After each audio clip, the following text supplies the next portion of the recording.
غزة العزة አንዲት ከተማ አለች አይደል ዓለማችን ላይ በዚህ 3 ዓመት የወደመች ህንጻዎቿ የፈረሱ ህፃናት ያለቁባት ቦምብ የዘነበባት ከተማ አለች አይደል እሷ ማነች غزة العزة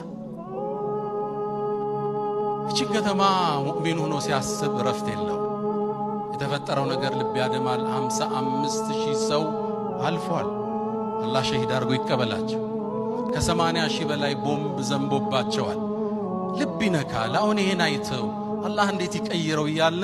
ዜናውን ማየት ከብዶናው እናሳልፈዋልና ይሄ ክስተት ቁርአን ላይ ተፈልጉታላችሁ መፍትሄ ግን አገኘውለት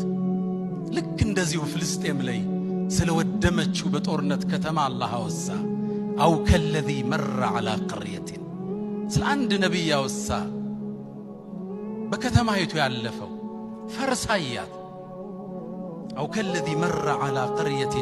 وهي خاوية على عروشها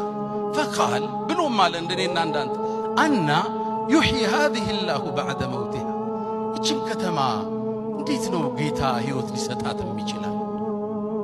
الله متوامت استنيتوت كتما واللوط واسايو تلوط عنا يتزند تسفار قالوا إن شاء الله شجر تنستو ظلم تسبرو فتح نقصو يسولج كل هناو ሲተነፍሱ እንደምና የተስፋ አደርጋለሁ ሁሌ ሄና አንቀስ ቀራ ትዝ እንድትለኝ አላህ አድርጓል በዱዓ እንርሳቸው